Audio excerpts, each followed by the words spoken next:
ओम नमः शिवाय।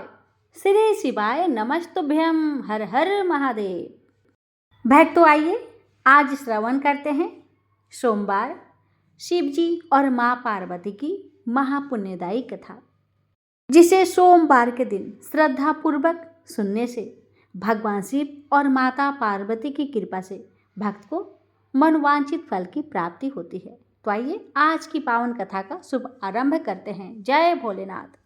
एक बार भगवती पार्वती के साथ भगवान शिव पृथ्वी पर भ्रमण कर रहे थे। भ्रमण करते हुए वे एक वन क्षेत्र से गुजरे। विस्तृत वन क्षेत्र में वृक्षों के साघन माला के मध्य उन्हें एक ज्योतिर्मय मनवाकृति दिखाई दी। रुच केश राशि ने नीरावरण बाहुओं को आच्छादित कर रखा था। अस्पष्ट आलोक में भी तपस्वी की उज्जवल छवि दर्शनीय थी। जगत जननी पार्वती ने मुग्ध भाव से कहा, इतने विस्तृत साम्राज्य का अधिपति, इतने विशाल वैभव और ऐश्वर्य का स्वामी तथा त्याग की ऐसी अपूर्व निष्प्रह भावना धन्य है भर्तृहरि। भगवान शिव ने आश्चर्य भंगिमा से पार्वती को निहारा। क्या देखकर इतना मुग्ध हो उठी है देवी? पार्वती बोली, हे स्वामी, तपस्वी का त्याग भाव और क्या?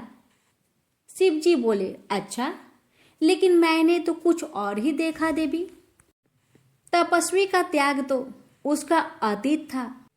अतीत के प्रति प्रतिक्रिया भी व्यक्ति से क्या लाभ? देखना ही था तो इसका वर्तमान देखती। पार्वती ने ध्यान पूर्वक देखा। के निकट 3 वस्तुएं रखी थी। 3 भौतिक वस्तुएं, संग्रह का मोह दर्शाती वस्तुएं, एक पंखा, एक जल पात्र और एक शीश आलंगवक यानी तकिया। वस्तुओं को देखकर पार्वती ने खेद भरे स्वर में कहा, हे प्रभु, निश्चय ही मैंने प्रतिक्रिया भी व्यक्तिक में शीघ्रता कर दी। जहां सुनकर शिव मुस्कुरा उठे। फिर दोनों आगे बढ़ गए। समय बीता, साधना गहन हुई, बोध भाव निखरा, वैराग्य घनीभूत हुआ तो भृतहरि को आभास हुआ, अरे मेरे समीप ये अनावश्यक वस्तुएं क्यों रखी हैं? प्रकृति प्रदत्त समीर जब स्वयं ही इस देह को उपकृत कर देता है तो इस पंखे का क्या प्रयोजन? जल अंजलि में भरकर भी पी लिया जा सकता है।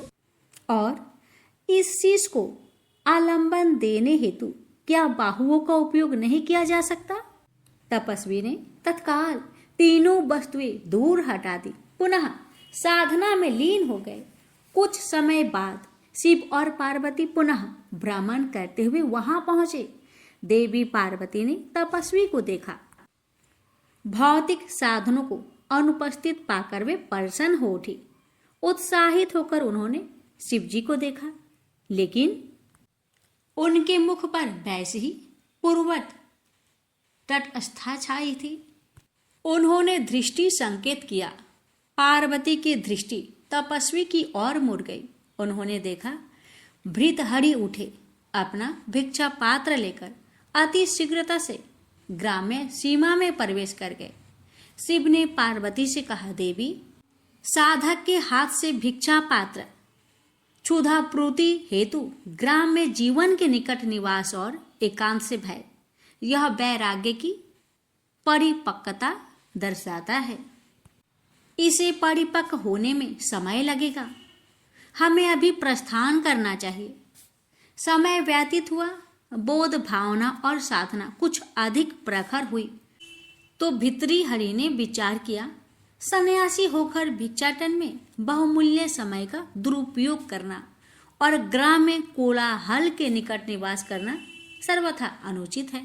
भर्तृहरि ने निर्जन शमशान को अपना आवास बना लिया, भिक्षार्थ भ्रमण बंद कर दिया और जन कल्याण वैराग्य तक की रचना में लीन हो गए। उनकी तत्लीनता दैहिक आवश्यकताओं से ऊपर उठने लगी। रात्रि से दिवस, दिवस से रात्रि वे निरंतर साहित्य सृजन में लीन रहने लगे। कोई स्वयं आकर कुछ दे जाता तो ठीक, अन्यथा निराहार ही सृजन में लगे रहते। एक बार निराहार रहते हुए कई दिन बीत गए। अनाभाव से शरीर बल क्षीण होने लगा, दुर्बलता असहनीय होने लगी। फिर भी वे आत्मिक जिजीविषा के बल पर निरंतर रचना कार्य करते रहे। लेकिन जब चिंता में मृत्यु बोध होने लगा तो उन्हें भोजनार्थ उद्यम उचित लगा। वैराग्य शतक के जनहिताय सृजन कर्म को वे अपूर्ण नहीं रहने देना चाहते थे। अतः वे किसी तरह आगे बढ़े। पास ही कई चिताएं धू धू करती हुई आकाश को छू रही थी। उन्होंने देखा कि चिताओं के निकट पिंडदान के रूप में आटे की 2 लोइयां रखी थी तथा एक भगन पात्र में जल भी था। भृतहरि आटे की लोइया जलनी चिता पर सेकने लगे। यह देख भगवती पार्वती विहल हो उठी और बोली, हे प्रभु, देखिए तो ऐश्वर्यशाली नृप को, जिसके राज्य की श्री समृद्धि में काग भी स्वर्ण चुग सकते थे, वे किस निस्पर्शता के साथ सत्कार्य समर्पित इस जीवन की रक्षा हेतु पिंडदान की लोइया सेक रहा है। आह, मर्म भेदी है। यह क्षण कहिए महेश्वर, क्या अब भी आप तटस्थ रहेंगे? शिव शंकर हंसकर बोले, देवी, प्रश्न मेरी प्रसन्नता या तटस्थता का नहीं है, प्रश्न तो साधना की सत्यता का है। यदि साधक पवित्र है तो भला साधक को शिव क्यों ना मिलेगा? पार्वती जी उसी व्यतीत स्वर में बोली, हे नाथ, इस दृश्य से सत्य और सुंदर कुछ और हो सकता है क्या? आश्चर्य है, सहज ही मुक्त हो उठने वाला आपका भोला हृदय इस बार यूं निर्विकार क्यों बना हुआ है? देवी, व्यथित ना हो, आप स्वयं चलकर साधक की साधना का मूल्यांकन करें और तब निर्णय ले तो अधिक श्रेयस्कर होगा। भगवान शिव और भगवती पार्वती ने कृष्णकाय और दीन ब्राह्मण युगल का भेष धारण कर लिया और भतृहरि के सम्मुख पहुंचे। भतृहरि आहार ग्रहण करने को उद्यत हुए ही थे कि अतिथि युगल को सम्मुख पाकर रुक गए। उन्होंने क्षीण वाणी में कहा, अतिथि युगल, कृपया आहार ग्रहण कर मुझे उपकृत करे। शिव बोले, हे साधक, आहार देखकर वो भूषा तो जागृत हुई थी, लेकिन हम कोई और मार्ग खोज लेंगे। क्यों पर कोई और मार्ग क्यों? क्योंकि इस आहार की आवश्यकता हमसे अधिक आपको है। हाँ तपस्वी, इस आहार से आप अपनी क्षुधा तो तृप्त करें, हमारी तृप्ति स्वयं ही हो जाएगी। पार्वती बोली, नहीं माते नहीं, मेरे समक्ष आकर भी आप अतृप्त रह जाए ऐसा मुझे स्वीकार नहीं। दोनों रोटियां ब्राह्मण युगल की ओर बढ़ाते हुए भतृहरि के मुख पर दान का दर्प मुखर हो उठा। माते, आप मेरी दृढ़ता से परिचित नहीं हैं। आपकी दृढ़ता के समक्ष जब मैंने अपने विशाल और ऐश्वर्य संपन्न राज्य तथा अतः और अप्रेमित स्त्री संपत्ति को त्यागने में एक क्षण का विलंब न किया तो क्या आज इन पिंडदान की लोइया का मोह करूंगा? अनायासी पार्वती हंस पड़ी, किंतु उस हंसी में प्रायश्चित को कनक न होकर किंचित उपहास की ध्वनि थी। उन्होंने कहा, हे तपस्वी, आश्चर्य है कि तुमने अपना राज्य कैसे छोड़ दिया। साधु वेश धारण करके तुम्हारी बुद्धि अभी तक वनिक वृत्ति से भौतिक वस्तुओं की माप तौल पर टिकी हुई है। तुम मोह से निवृत्ति का दंभ भरते हो, लेकिन कितना अच्छा होता कि तुमने राज्य त्यागने का स्थान पर अपनी तथा कथित निर्मोहिता के अहंकार से मुक्ति पाली होती। यह सुनकर भतृहरि ठगे से देखते रह गए। ब्राह्मण दंपति के रूप में आए परम शिव और शक्ति शून्य में लोप हो चुके थे। दिशाओं में केवल हंसी ही गुज थी और हाथों में वही 2 रोटियां। हे भक्तों, भगवान को वही पा सकता है जो भक्ति, भगवान की प्रेममयी भक्ति निस्वार्थ भाव से करे। तो प्रेम से बोलिए जय भोलेनाथ, ओम नमः शिवाय, माता पार्वती की जय। प्राचीन काल में रत्नभद्र नाम से प्रसिद्ध एक धर्मात्मा यक्ष गंधमादन पर्वत पर रहता था। उनके पूर्णभद्र नामक एक पुत्र उत्पन्न हुआ। अंत में अनेक भोगों को भोगकर उस रत्नभद्र ने शिव ध्यान परायण हो परम शांत शिवलोक को प्राप्त किया। पिता के शिवलोक चले जाने पर पूर्णभद्र ने संतानहीन होने से अपनी भार्या कनक कुंडला नाम की यक्षिणी से कहा, प्रिय, मुझे पुत्र के बिना यह राज्य और महल आदि अब शून्य मालूम होता है। कनक कुंडला बोली, प्राणनाथ, आप ज्ञानवान होकर भी पुत्र के लिए खेद क्यों करते हैं? यदि यही इच्छा है तो पुत्र मिलने का उपाय कीजिए। इस जगत में उद्यमी लोगों को क्या दुर्लभ है। जो प्राणी परवंध के भरोसे रहते हैं वह नितांत का पुरुष है, क्योंकि अपना किया हुआ कर्म ही परवंध है और कुछ नहीं। इस कारण प्रतिकूल प्रावंध को शांत करने के लिए समस्त कारणों के भी कारण रूप भगवान शिव की शरण में जाना चाहिए। यदि आप सर्वश्रेष्ठ पुत्र है तो भगवान शिव की शरण ग्रहण कीजिए। अपनी पत्नी की बात सुनकर यशराज ने गीत वाद्य से भगवान शिव का पूजन कर पुत्र की अभिलाषा पूर्ण की। उसका नाम हरिकेश पड़ा। पुत्र उत्पन्न होने की प्रसन्नता से उसने अनेक दान पुण्य किए। जब हरिकेश 8 वर्ष का हुआ तभी से वह खेल धूली बालू का शिवलिंग बनाकर त्रिनादि ध्रुवा से उनका पूजन करता और अपने साथियों को शिव नाम से ही पुकारता था।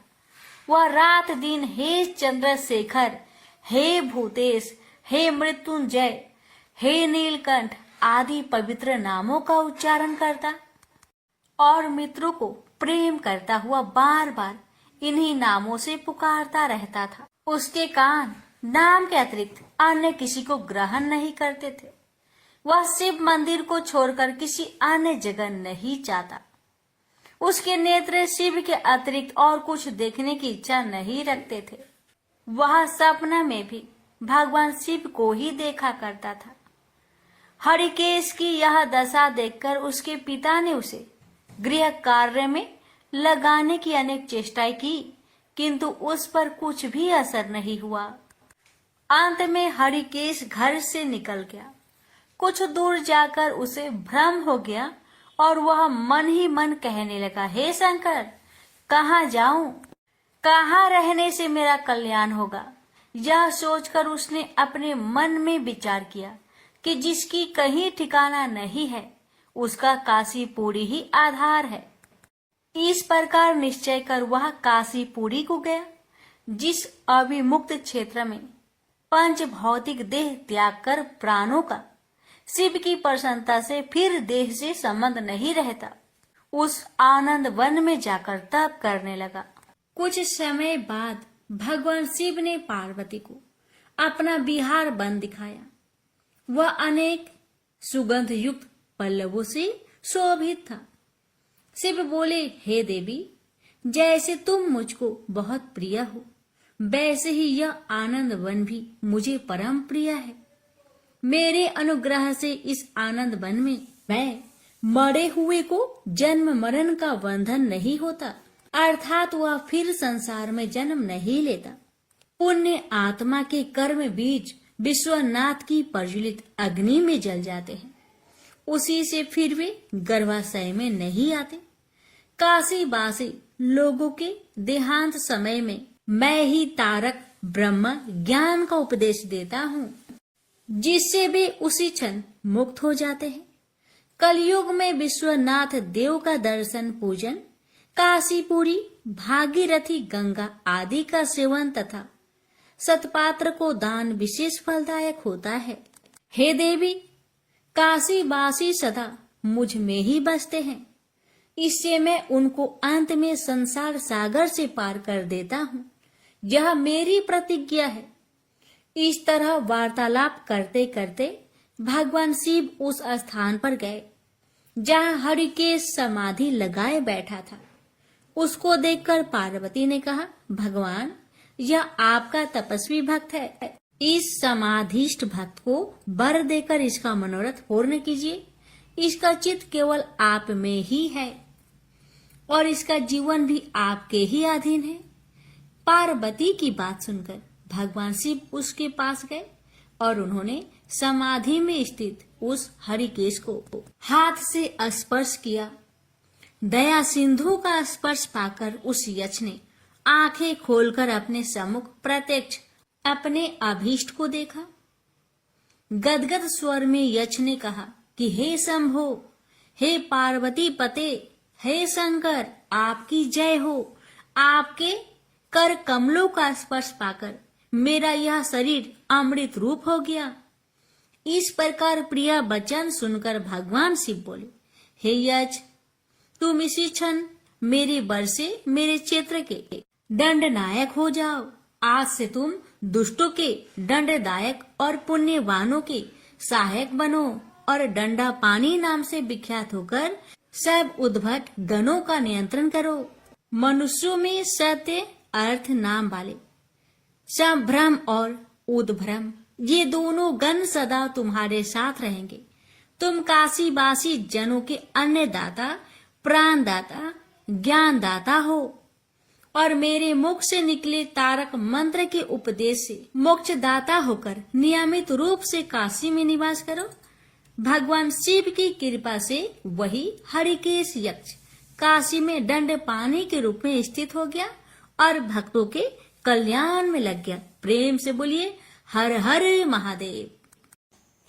एक समय तरह तरह के फूल फल और सुंदर जड़ी बूटियों से शोभ्यमान कैलाश पर्वत पर विराजमान श्री भगवान शंकर जी से श्री पार्वती जी बोली कि हे जगत के स्वामी, आज मन बहलाव के वास्ते आप और मैं चौपर खेले। शंकर जी ने कहा कि चौपर के खेल में बेईमानी बहुत होती है और हार जीत का पता नहीं पड़ता है, इसलिए कोई तीसरा आदमी होना चाहिए जो ईमानदारी से फैसला कर सके। महादेव जी के इतना कहते ही पार्वती जी ने अपनी माया से वहां एक बालक बनाकर बैठा दिया तथा महादेव जी ने अपने मंत्र के बल से उसमें जान डाल दी। महादेव जी ने उस बालक का नाम अंगद रखा तथा बालक को आदेश दिया कि तुम हम दोनों की हार जीत को बताते रहना। ऐसा कहकर महादेव जी ने चौसर का पासा चलाया और अंगद से पूछा कि बताओ कौन जीता और कौन हारा। तब अंगद ने उत्तर दिया कि महादेव जी, आप जीते और पार्वती जी हारी। इसके बाद महादेव जी ने फिर पासा फेंका और अंगद से पूछा, इस बार कौन जीता और कौन हारा। इस बार भी अंगद ने वही जवाब दिया कि महादेव जी जीते और पार्वती जी हारी। इसी प्रकार तीसरी बार भी पासा चलाकर महादेव जी ने अंगद से पूछा कि तो इस बार महादेव जी हार गए थे, परंतु अंगद ने विचार किया कि यदि मैं महादेव जी को हारा हुआ बताऊंगा तो वे मुझे श्राप दे देंगे। ऐसा सोचकर अंगद ने फिर वही पुराना रटा रटाया उत्तर दे दिया कि महादेव जी जीते और पार्वती जी हारे। चूंकि इस बार अंगद ने झूठ बोला था तो माता पार्वती ने अंगद को श्राप दे दिया कि तेरे शरीर में कोढ़ हो जाए और तू निर्जन वन में भटकता फिरे। उसी समय अंगद को कोढ़ हो गया और वह भटकता हुआ किसी सुनसान वन में जा पहुंचा। वहां जाकर उसने देखा कि ब्राह्मणी, इंद्राणी आदि देवताओं की स्त्रियां व्रत के निमित्त महादेव जी की पूजा कर रही है। उनको पूजा करते देखकर अंगद ने उनसे पूछा कि आप यहाँ क्या कर रही है। तब उन देवियों ने अंगद को बताया कि हम तो मानसा बाचा नाम से प्रसिद्ध महादेव जी की पूजा कर रहे हैं, यानी कि अपने मन तथा वाणी को बस में करके, अर्थात सभी जगह से मन हटाकर और शिव पार्वती में ही अपना मन लगाकर पूजा कर रहे हैं। इसलिए इस व्रत का नाम भी मनसा बाचा व्रत रखा गया है।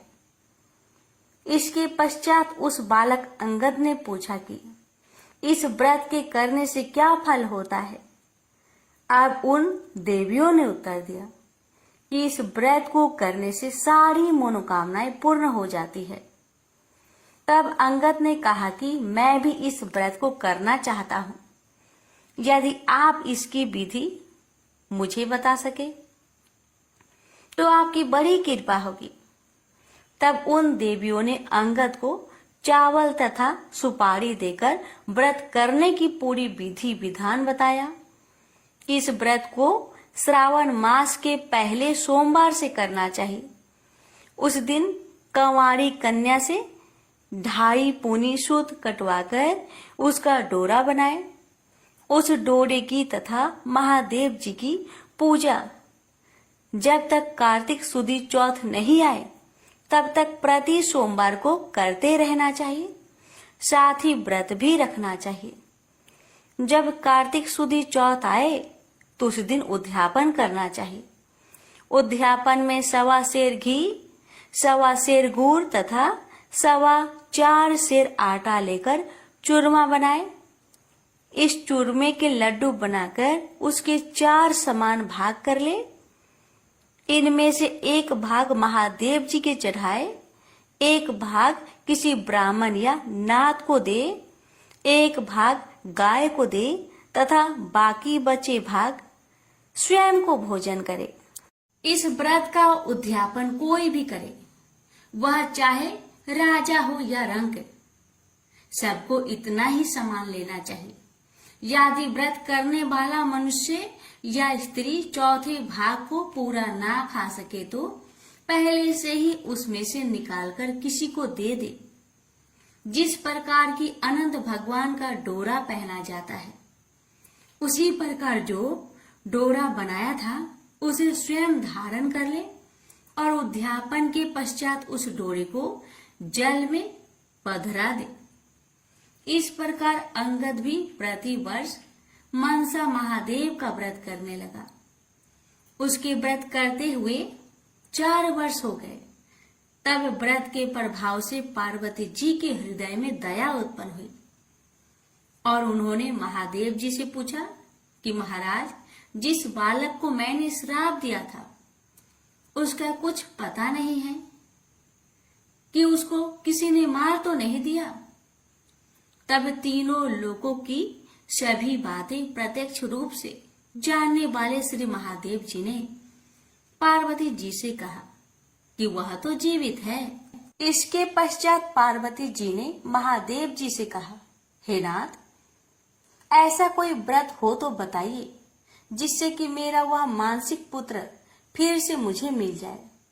तब महादेव जी ने कहा कि श्रावण सुदी के पहले सोमवार के दिन कंवारी कन्या से 2.5 पूनी सूत कटवाकर उसका डोरा बनाना और उसे केसर आदि में रंग कर उसमें 4 गांठें देकर सुपारी पर लपेटकर ताम्र पात्र में रखकर उसे शिव रूप मानकर उसकी तथा शिव जी की पूजा करना।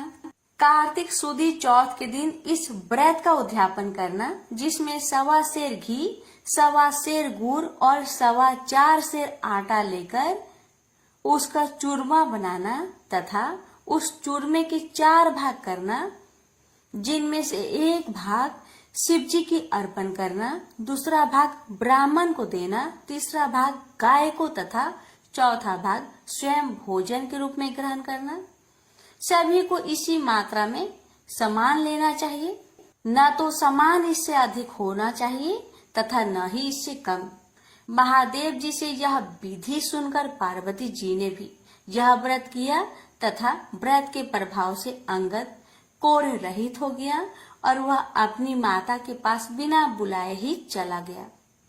उसे आता देखकर पार्वती जी प्रसन्न होकर हंसने लगी। तो अंगद ने पूछा कि हे मातेश्वरी, आप मुझे देखकर हंस क्यों रही हो? तब पार्वती जी ने कहा, हे पुत्र, मैं इस व्रत के प्रभाव को देखकर हंस रही थी। यह तुम्हारे पिताजी का बताया हुआ मनसा बाचा का व्रत है। यह व्रत मैंने किया, तभी तो तुम ठीक होकर मेरे पास आ गए हो। इस बात को सुनकर अंगद ने कहा कि हे माता, मैंने भी यह व्रत किया था, इसी से मेरा कोढ़ भी मिट गया। तब पार्वती जी ने कहा कि हे पुत्र, अब तेरी क्या इच्छा है वह बता। तब उस पुत्र ने कहा कि हे जगत जननी माँ, मुझे उज्जैन नगरी का राज्य करने की और वहां की राजकुमारी से ब्याह करने की इच्छा है। पुत्र के इतना कहते ही पार्वती जी ने उससे कहा कि जा, तुझे उज्जैन का राज्य मिल जाएगा, तू फिर से इस मांचा बाचा के व्रत को कर। इस प्रकार अंगद ने पुनः 4 वर्ष तक यह व्रत किया, तब उसे उज्जैनी का राज्य मिल गया। अब नारद जी राजा युधिष्ठिर से कह रहे हैं कि उसे राज्य किस प्रकार मिला, तो सुनो। उज्जैन के राजा रानी वृद्ध हो गए थे। उनके कोई पुत्र नहीं था, केवल एक राजकुमारी थी। इसलिए राजा रानी ने सोचा कि इस कन्या का विवाह किसी राजकुमार से करके उसको राज्य दे देंगे।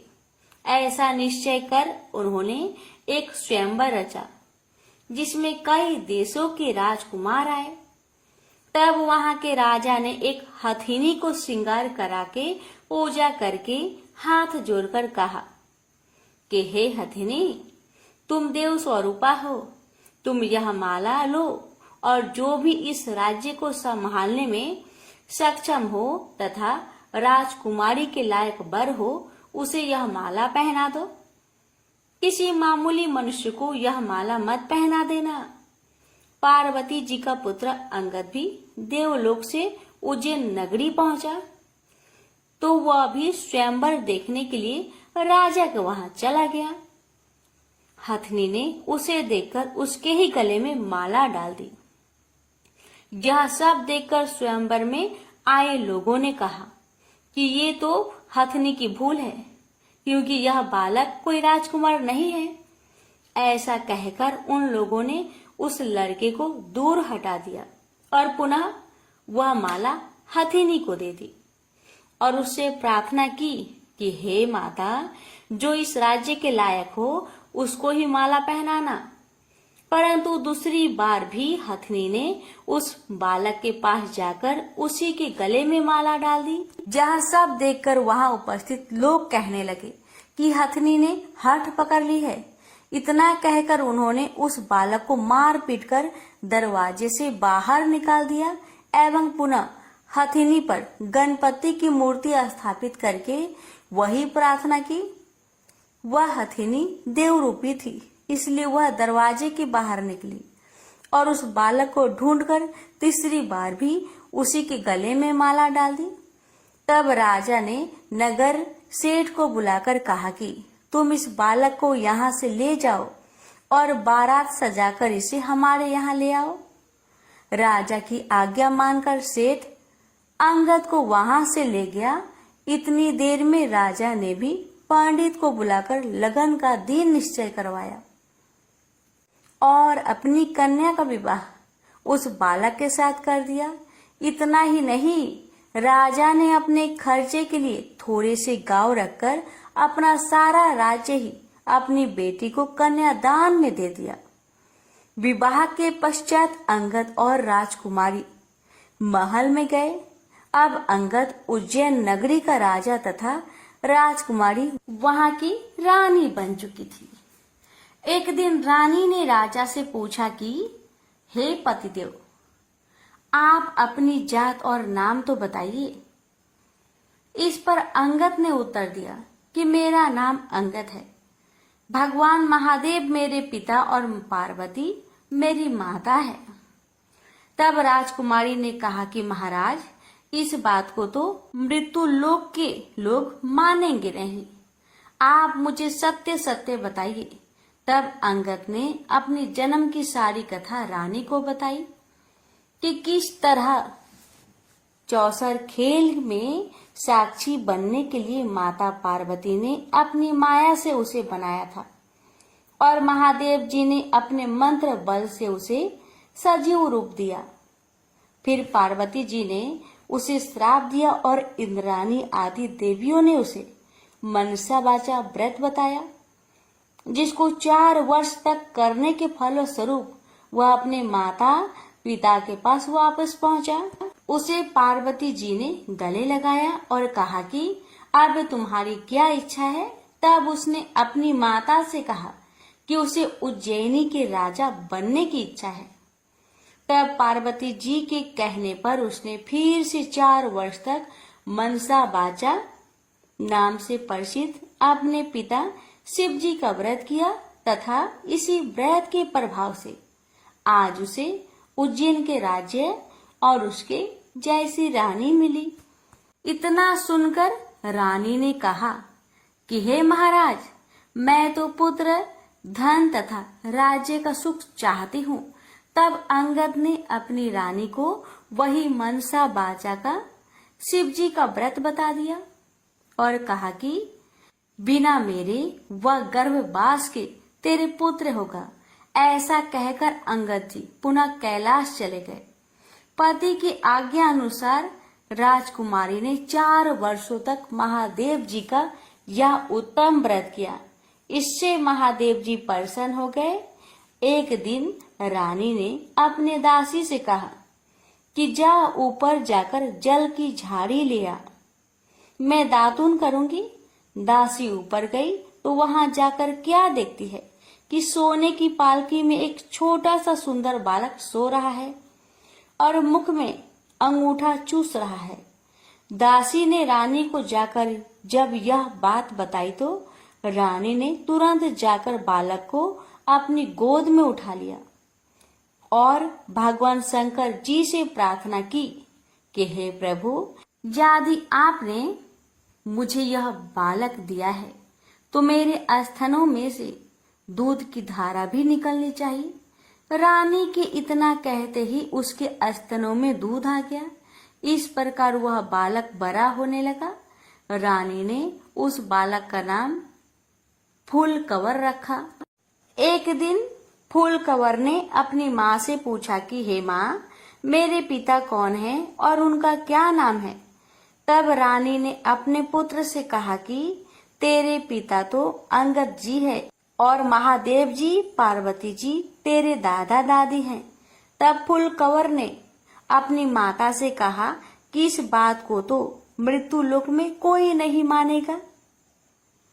इस पर रानी ने फूलकवर को वही सारी कथा सुनाई जो अंगद जी ने रानी को सुनाई थी और यह भी बताया कि किस तरह से उसका विवाह अंगद जी के साथ हुआ था। परंतु चूंकि अंगद जी की मृत्यु लोक में रहने की अवधि कुछ ही दिन की थी, इसलिए वे तो अपने माता पिता के पास कैलाश चले गए। परंतु उनके बताए हुए व्रत को 4 वर्ष तक करने के पश्चात बिना गर्भवास के ही उसके रानी के पुत्र के रूप में जन्म लिया है। इतना कहकर रानी बोली, अब तुम बताओ कि तुम्हारी क्या इच्छा है। माता के वचन को सुनकर पुत्र ने कहा कि हे माता, मेरी इच्छा चेदी राजा की कन्या से विवाह करने की है, क्योंकि मैंने उसकी प्रशंसा सुनी है। तब रानी ने फूलकवर से कहा कि हे पुत्र, तू भी मनसा वाचा का व्रत कर।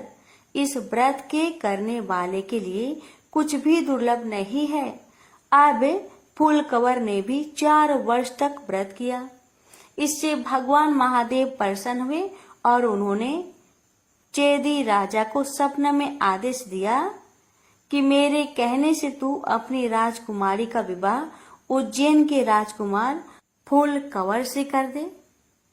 चेदी राजा ने भगवान शिव जी का कहा मानकर अपनी कन्या का विवाह उज्जैन के राजकुमार से कर दिया। अब वह राजा हो गया। एक दिन वह शिकार खेलने वन में गया। वहां उसके कोई शिकार हाथ नहीं आया और वह भूख प्यास से व्याकुल होकर एक बाग में जाकर आराम करने लगा। इतने में देवयोग से कोई ब्राह्मण वहां आ पहुंचा और उसने राजा को श्रीधरी पंचांग सुनाया कि आज कार्तिक सुदी चौथ है, जो आज मनसा बाचा के व्रत का उद्यापन करने का दिन है।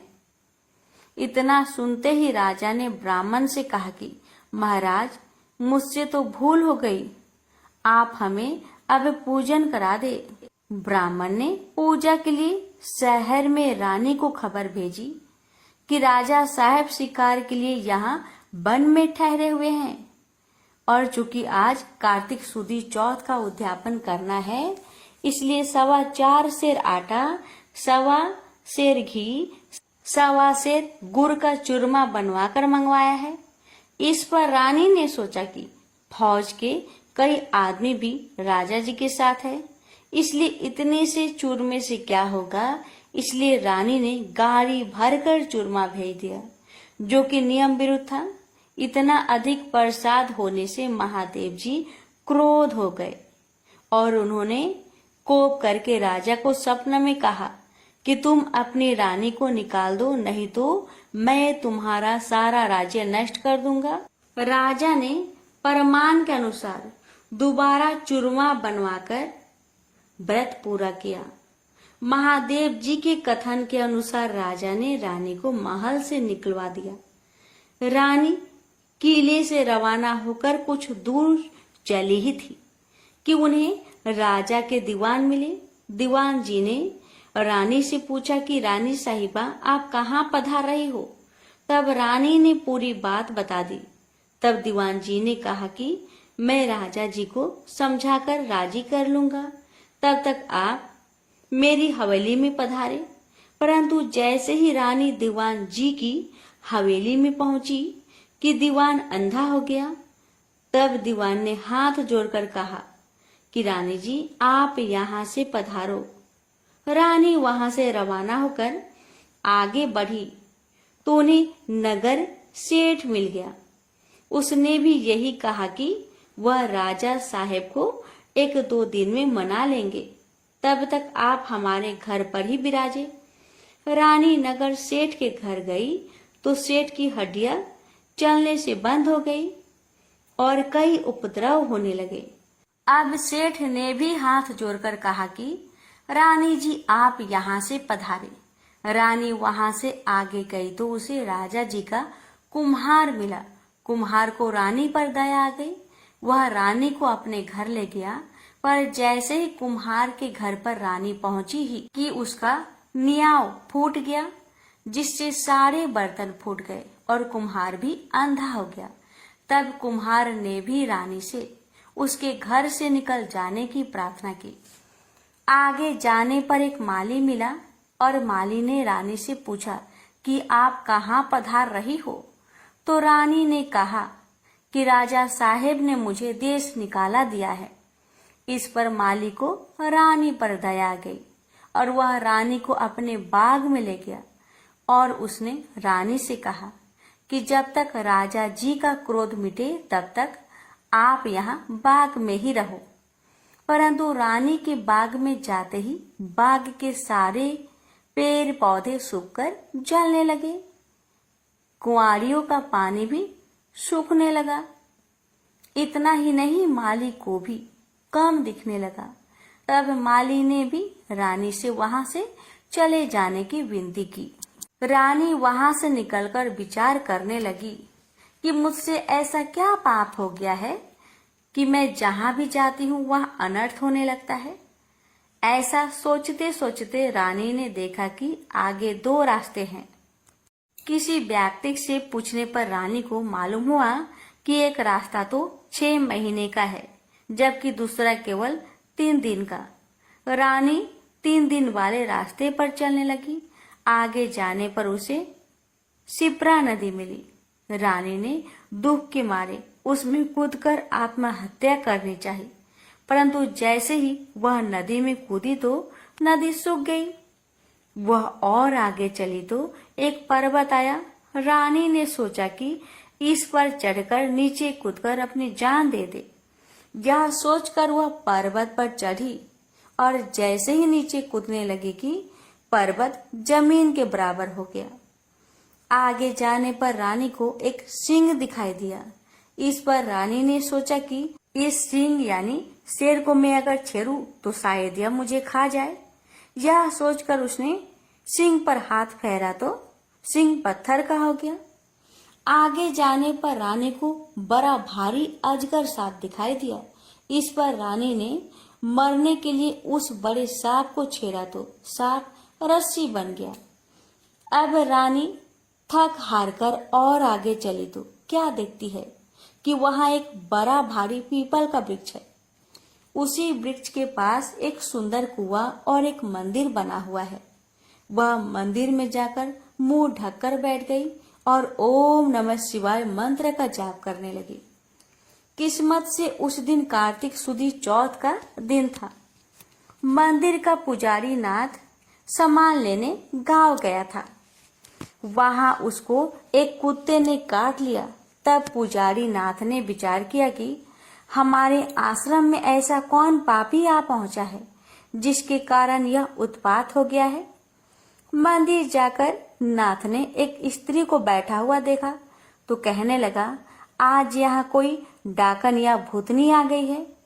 तब रानी ने विनय पूर्वक कहा कि महाराज, मैं ना तो डाकन हूँ और ना ही भूतनी, मैं तो मानवी हूँ। आकाश की घेरी और जमीन की झेली हुई एक दुखी स्त्री। यदि आप मुझे धर्म की बेटी बनाओ तो मैं आपको अपना सारा भेद कहूँ। नाथ ने यह स्वीकार कर लिया तो रानी ने अपना सारा भेद कह दिया। अब वह वहां से जाने लगी तो चल नहीं सकी। तब पुजारी नाथ ने उद्यापन का एक लड्डू उसे खाने को दे दिया। लड्डू को हाथ में देखते ही रानी को व्रत याद आ गया। नाथ ने भी बता दिया कि आज कार्तिक सुदी चौथ है और यह मनसा बाचा के व्रत का प्रसाद है। इसका नियम है कि राजा हो तो भी अधिक प्रसाद ना बनाए और गरीब हो तो भी कम ना बनाए। यह एक भाग का लड्डू है। तब रानी के समझ में आ गया कि उसने प्रसाद का चूरमा ज्यादा भेजा था, इससे महादेव जी उससे क्रोध हो गए हैं। ऐसा विचार कर रानी ने पुजारी नाथ से प्रार्थना की कि हे महाराज, इस व्रत को अब मैं भी करना चाहती हूँ। तब नाथ ने कहा कि श्रावण सुदी चौथ आ रही है, इस दिन से तुम व्रत शुरू करो। फिर नाथ जी ने कंवारी कन्या से पूनी कतवाकर उसका डोरा बना दिया। पूजन का सामान लाकर सोमवार के सोमवार रानी व्रत और पूजन करती रही। जब कार्तिक सुदी चौथ आई तब नाथ जी गांव जाकर सामान ले आए और 1.25 सेर घी, 1.25 सेर गुड़, 4.25 सेर आटे का चूरमा बनाया। चूरमे के 4 भाग किए गए और शिव जी पार्वती जी की मनसा वाचा पूजा की। इस तरह व्रत करते हुए रानी को 4 वर्ष पूरे हो गए तो महादेव जी ने राजा को स्वप्न में दर्शन देकर कहा कि राजन, अब तू रानी को वापस बुलवा ले, नहीं तो मैं तेरे राज्य का नाश कर दूंगा। तब राजा ने कहा कि महाराज, अब रानी का पता लगाना कठिन है। आपकी आज्ञा से ही तो मैंने उसे देश निकाला दिया था। तब महादेव जी ने कहा कि हे राजन, तू 4 विश्वासी नौकरों को पूरब के दरवाजे पर भेज दे। वहां बिना नाथे हुए बैलों की गाड़ी आएगी। वह गाड़ी वही जाकर ठहरेगी जहां पर तुम्हारी रानी है। प्रातः काल होते ही राजा ने अपने 4 विश्वास पात्र आदमी पूरब की ओर भेज दिए। आगे बिना नथे हुए बैलों की गाड़ी आई और वे चारों उसमें बैठ गए और वे उसी मंदिर पर पहुंच गए जहां पर रानी थी। रानी को पहचान कर सेवकों ने कहा कि हे रानी जी, अब आप पधारिए, राजा साहब ने आपको बुलाया है और इसी कार्य के लिए हमको यहाँ भेजा है। तब रानी ने नाथ जी को कहा कि मैं आपकी धर्म की बेटी हूँ, इसलिए आप मुझे सीख देकर भेजिए। तब नाथ जी ने मिट्टी के हाथी घोरा हुआ पालकी बनाकर मंत्र के छींटे दिए, जिससे वे सच्चे हाथी घोड़ा पालकी बन गए। रानी ने नाथ जी से फिर कहा कि हे पिताजी, आते समय रास्ते में मेरे रहने से कई जीवों का नुकसान हो गया था, तो उनका भी उद्धार हो जाना चाहिए, नहीं तो यह पाप भी मुझको ही लगेगा। तब नाथ जी ने शिव जी के निर्माल्य स्नान कराए जल की एक झाड़ी भर दी और कहा कि बेटी, तो इस जल का छींटा ओम नमः शिवाय कहकर डाल दी जाना, तो सारे पाप निवृत्त हो जाएंगे। अब तो रानी शिव जी, पार्वती जी को और नाथ जी को साष्टांग नमस्कार कर लेने को आई और चारों सेवकों के साथ रवाना हो गई। जाते हुए उसे रास्ते में वही सर्प मिला। तब रानी ने शिव जी से प्रार्थना की कि हे प्रभु, मेरे पाप से यह सर्प रस्सी बन गया था, अब यह फिर से सर्प हो जाए। ऐसी प्रार्थना कर झाड़ी के जल के छींटे दे दिए, जिससे वह पहले के समान सर्प बन गया। आगे उसे वही सिंह मिला जो पत्थर का होकर पड़ा था। उसके भी रानी ने झाड़ी के जल के छींटे दिए, तो वह जीवित होकर जंगल में भाग गया। आगे चलने पर वह पर्वत आया जो जमीन के बराबर हो गया था। प्रार्थना करके जल के छींटे देने से वो भी पहले जैसा पर्वत हो गया। आगे जाते जाते वह नदी आई जो सूख गई थी। रानी ने शिव जी का ध्यान कर जल के छींटे दिए, जिससे वह भी गहरे तथा स्वच्छ जल वाला नदी फिर से हो गया। अब रानी जी ने पालकी, हाथी घोड़े तो किले में भेज दिए और वह खुद उसी बाग में गई जो पहले सूख गया था। बागवान ने कहा कि रानी जी, आप फिर क्यों आ रही हो? पहले ही आपके आने से यह बाग उजड़ गया था। पर रानी के समझाने पर माली ने फाटक खोला। रानी के बाग में जाकर शिव जी का ध्यान कर झाड़ी के जल के छींटे दिए, जिससे वह पहले से भी अच्छा हरा भरा बगीचा हो गया। वहाँ कई कोयल बोलने लगी, नाना प्रकार के फल फूल दिखाई देने लगे और कुओं में लबालब जल भर गया। फिर रानी जी उसी कुम्हार के घर गई तो कुम्हार की आंखें खुल गई और जल के छींटे देने से न्याव के बर्तन सोने चांदी के बन गए। कुम्हार ने कहा कि रानी जी, ये सोने के बर्तन हमारे पास कौन रहने देगा? तब रानी जी ने कहा कि इसमें से 4 बर्तन राजा को भेंट कर देना। इसी प्रकार रानी नगर सेठ के घर गई तो उसकी हड्डियां सिरकने लगी और उसे व्यापार में लाभ होने लगा। तब नगर सेठ ने कहा कि अने दाता जी, आपके पधारने से हमारी यह रिद्धि सिद्धि हुई है। इस खुशी में मैं सारी नगरी को जिमाना चाहता हूँ। सारी नगरी में ढिंढोरा पिटवा दिया गया कि कल किसी के घर में धुआं ना निकले। यदि किसी ने चूल्हा जलाया तो वह दंड का भागीदार होगा। आगे जैसे ही रानी दीवान जी के यहाँ पहुंची तो दीवान जी की आंखें खुल गई। सब आनंद हो गया। अब रानी साहिबा अपने किले में पधारी। राजा जी ने उनका अच्छा स्वागत किया। नगर सेठ ने सारे नगर को जिमाया और किले में जाकर रानी जी से अर्ज की कि अन्य दाता जी, अब आप भी पधार कर भोजन ग्रहण कीजिए। इस पर रानी ने कहा कि मेरे तो आज कार्तिक सुदी चौथ का उजिरना है, जो किसी भूखे आदमी को जिमाकर जिमूंगी। सारे नगर के लोग तो नगर सेठ के यहाँ जिम आए। नगर में अब कोई भी भूखा व्यक्ति नहीं मिला। ढूंढते ढूंढते रानी के सेवक धोबी घाट पहुंचे तो वहां पर एक अंधी बहरी कोढ़ीन धोबन परी मिली। रानी जी की आज्ञा से उसे महल में बुलाया गया। रानी जी ने उसे स्नान करवाया। स्नान कराते ही उसका सारा कोढ़ मिट गया और कथा सुनाते ही उसके लिए स्वर्ग से विमान आ गया। बूढ़ी धोबन की कथा सुनने व प्रसाद लेने मात्र से ही वह सदा के लिए बैकुंठ चली गई।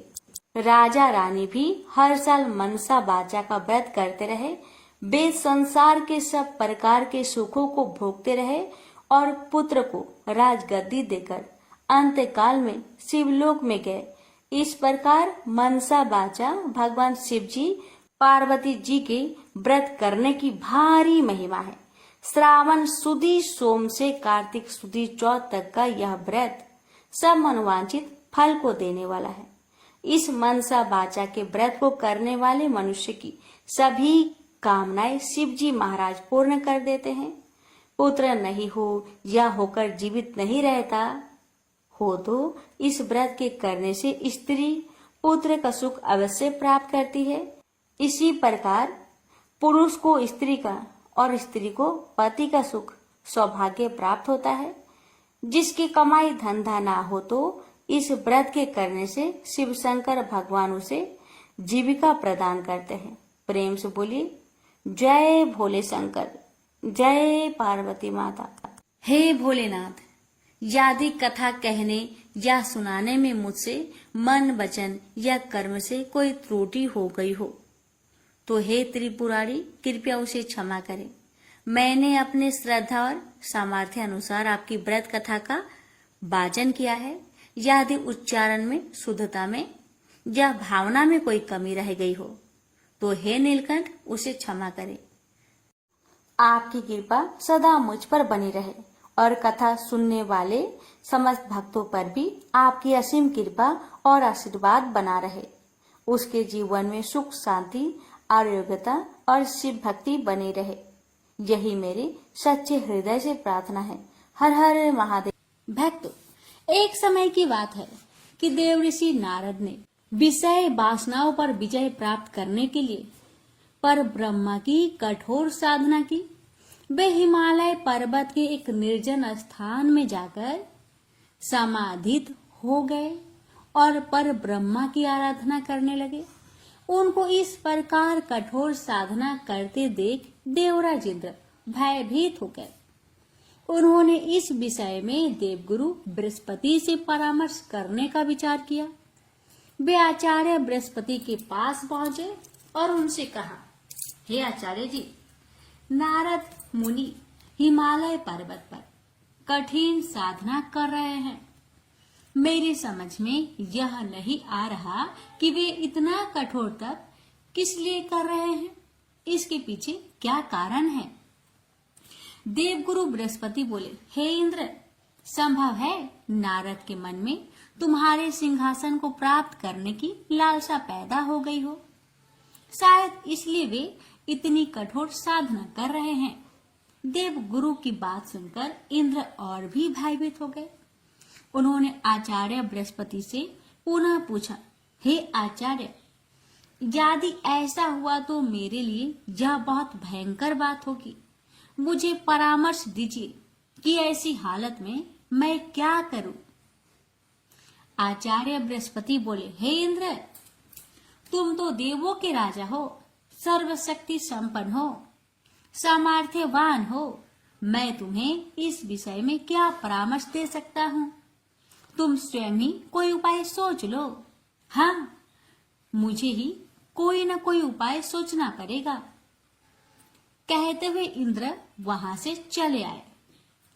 अपने महल में पहुंचकर उन्होंने कामदेव को बुलाया और उनसे कहा, हे कामदेव, नारद हिमालय पर्वत पर निर्जन स्थान में बैठे बहुत कठोर तपस्या कर रहे हैं। मैं चाहता हूँ कि तुम उनके पास जाओ और अपनी शक्ति के द्वारा जैसे भी हो उनकी तपस्या को भंग कर दो। इंद्र के आज्ञा पाकर कामदेव तत्काल उस स्थान की ओर बढ़ चले जहाँ नारद मुनि तपस्या कर रहे थे। कामदेव वहां पहुंचकर उन्होंने अपनी मायावी शक्ति का जाल बिछाया। उसके संकेत मात्र से उस बियाबान क्षेत्र में बाहर आ गए। कुछ क्षण बीतते बीतते स्वर्ग लोक की एक अप्सरा प्रकट हुई और नारद के सामने मनोहारी नृत्य करने लगी। उसके घुंघरुओं की मधुर ध्वनि वातावरण में गूंजने लगी, लेकिन कामदेव का यह प्रयास व्यर्थ ही साबित हुआ। अप्सरा नृत्य करते करते थक गई, किंतु नारद मुनि का ध्यान नहीं टूटा। थक हार कर अप्सरा वापस लौट गई। तप पूरा होते ही नारद ने आंखें खोली। कामदेव ने सोचा, यदि नारद को बाद में यह बात पता लग गया कि मैंने उनकी तपस्या में विघ्न डालने की चेष्टा की है, तो वह मुझे श्राप दे देंगे। उचित यही है कि मैं स्वयं ही उन्हें सच्ची बात बता दूं। यही सोचकर उन्होंने नारद के समक्ष पहुंचकर उन्हें साष्टांग प्रणाम किया। नारद ने उन्हें आशीर्वाद देकर पूछा, आओ कामदेव, किस कार्य हेतु यहाँ आगमन हुआ है? कामदेव बोले, हे देव ऋषि, मेरा अपराध को क्षमा कीजिए। मैंने आपकी तपस्या भंग करने का प्रयास किया था। नारद ने पूछा, पर क्यों? किसके आदेश से तुमने ऐसा किया? कामदेव ने कहा, हे मुनिवर, मुझ अंकिचन में इतनी हिम्मत नहीं जो स्वयं ही आपको तब से डिगाने का कार्य करता है। मुझे ऐसा करने को कहा गया था। किसने ऐसा करने को कहा था कामदेव, बताओ? हे देवऋषि नारद, मुझे इंद्रदेव ने कहा था। उन्होंने ही मुझे यहाँ भेजा था। कामदेव ने सच्ची बात बता दी। कामदेव की बात सुनकर नारद जी मुस्कुरा दिए और कहने लगे, हे कामदेव, मैं तुम्हें क्षमा करता हूँ। अब तुम जाओ और देवराज को बता देना कि नारद ने इच्छाओं को बस में कर लिया है। अब मैं संसार के किसी भी भौतिक आकर्षण में नहीं फंस सकता। जान बची और लाखों पाए, कामदेव ने सोचा और जल्दी से वहां से चले गए। कामदेव के जाने के पश्चात नारद सोचने लगे, मैंने कामदेव को परास्त किया है। अब मेरा नाम भी भगवान शिव के समान हो गया, क्योंकि कामदेव को या तो शिव ने परास्त किया था या फिर अब मैंने। यह सोचकर नारद कैलाश पर्वत पहुंचे। उन्होंने भगवान शिव और पार्वती को नमन किया। भगवान शिव ने नारद के चेहरे पर झलकती प्रसन्नता की चमक देखी तो उन्होंने पूछा, क्या बात है नारद, आज आप बहुत प्रसन्न दिखाई दे रहे हैं, कोई बात है? तो नारद जी बोले, हाँ भगवान, हाँ, बात ही कुछ ऐसी है। ऐसी क्या बात है नारद, हमें भी तो बताओ। हे भगवान, मैंने कामदेव को जीत लिया है। इंद्र ने उसे मेरी तपस्या भंग करने के लिए भेजा था, किंतु वह अपने प्रयासों में सफल नहीं हुआ। मैंने निर्विघ्न अपनी तपस्या पूरी की है। नारद जी की बात सुनकर भगवान शिव मुस्कुराए और बोले, हे नारद, मुझे यह जानकर बहुत प्रसन्नता हुआ कि तुमने काम पर विजय प्राप्त कर लिया है। पर देखो, यह बात तुमने मुझे बता दी तो बता दी, और किसी देव को यह बात मत बताना। विशेषकर भगवान विष्णु को तो भूल कर भी यह बात मत बताना। लेकिन नारद को चैन कहाँ आए? यह बात बताने के लिए तो उनके पेट में मरोड़ मरोड़ हो रही थी। हे भक्तों, अतः भगवान शिव के परामर्श को उन्होंने नहीं माना और क्षीर सागर की ओर चल पड़े। रास्ते में उन्होंने सोचा, कामदेव पर मेरी विजय की खबर सुनकर शिव विशेष प्रसन्न नहीं हुए। शायद उन्हें मुझसे ईर्ष्या हो रही है, इसलिए वे भगवान विष्णु से यह बात न बताने को कह रहे थे। भला इतनी बड़ी सफलता की बात मैं भगवान विष्णु को क्यों न बताऊं? वे तो मुझसे बहुत स्नेह रखते हैं। काम पर मेरी विजय की बात सुनकर उन्हें तो मुझ पर बहुत गर्व होगा। ऐसे ही कुछ सोचते हुए वे क्षीर सागर में पहुंचे और भगवान विष्णु और माता लक्ष्मी के सामने पहुंचकर उन्हें प्रणाम किया। भगवान विष्णु बोले, आओ नारद आओ, बहुत समय बाद तुम्हें देखकर बहुत प्रसन्नता हुई है। कहाँ रहे इतने दिनों तक? भगवान, मैं तपस्या कर रहा था और आपको जानकर हर्ष होगा कि मेरी तपस्या पूर्ण हो गई। यद्यपि देवराज इंद्र ने कामदेव द्वारा मेरी तपस्या भंग करने की कोशिश की, किंतु कामदेव को भी मुझसे हार माननी पड़ी। अच्छा, क्या सचमुच? भगवान विष्णु ने कृत्रिम आश्चर्य व्यक्त की। हाँ प्रभु, हाँ, मैंने भी कामदेव पर विजय प्राप्त कर ली है।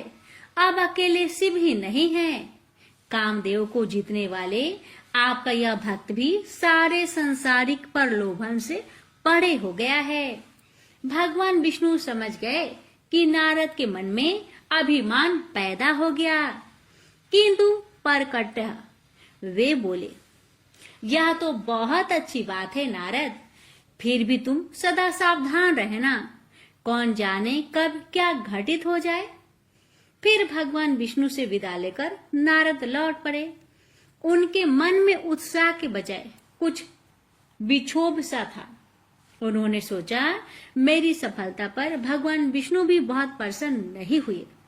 मैं कोई दुर्लभ व्यक्ति थोड़े न हूँ, फिर वे क्यों मुझे सावधान रहने की सीख दे रहे थे।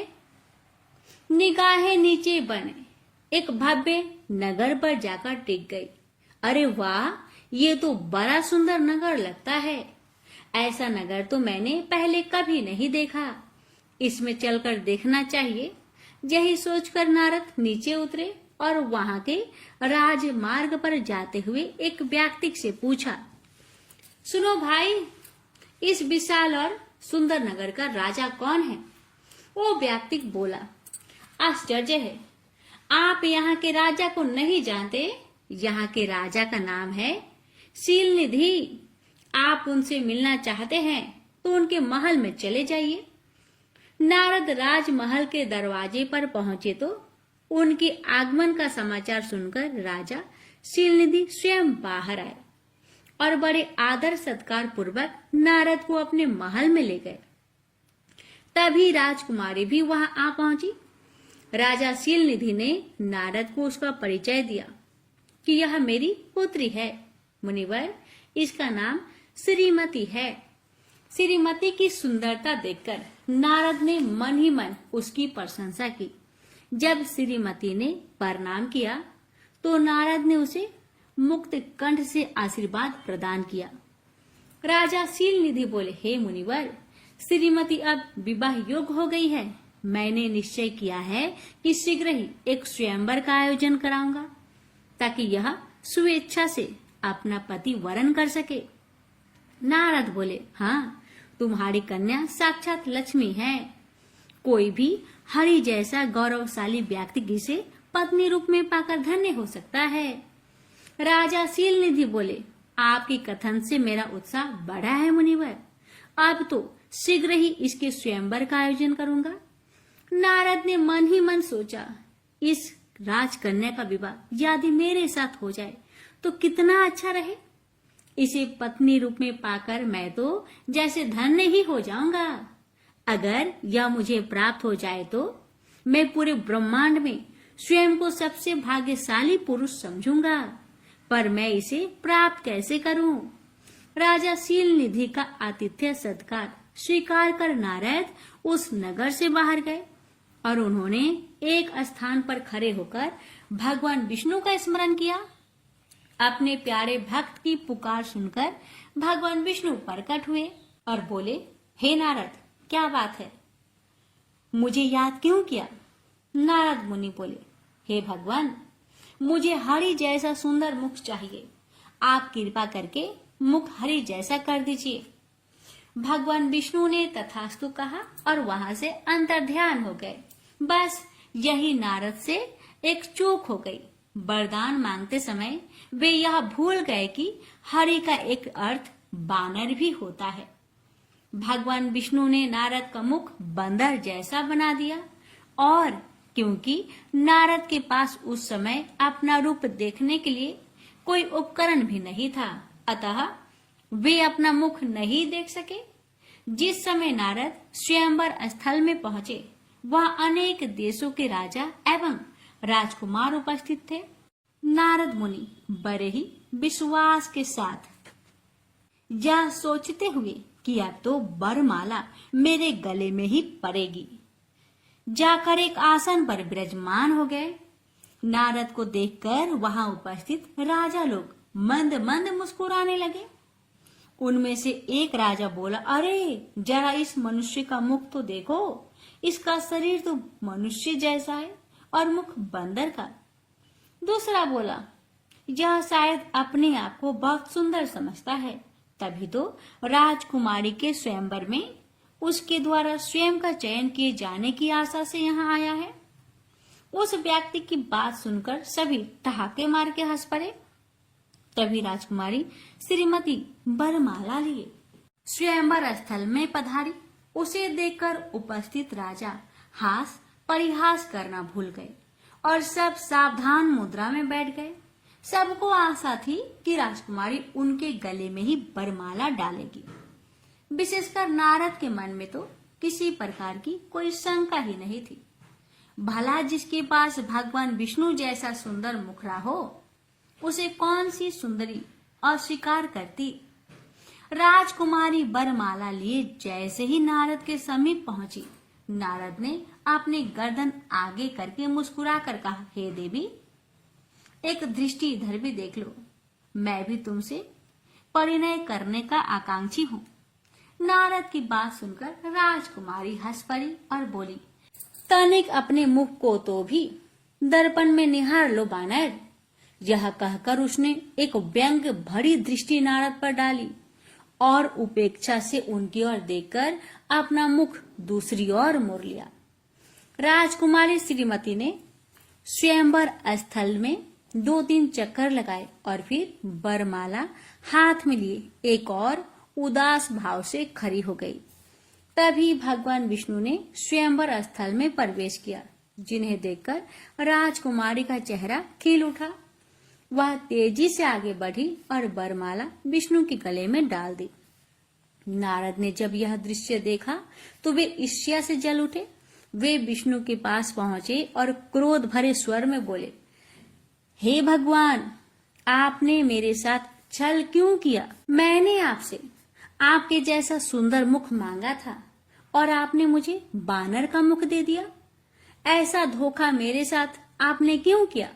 भगवान, यदि आपको स्वयं ही इस राजकुमारी से विवाह करना था तो मुझे पहले ही बता देते, मैं स्वयं ही इस प्रतियोगिता से बाहर हो जाता। अब श्री हरि ने नारद से कहा, हे नारद, मैंने तुम्हारे साथ किसी प्रकार का कोई छल नहीं किया।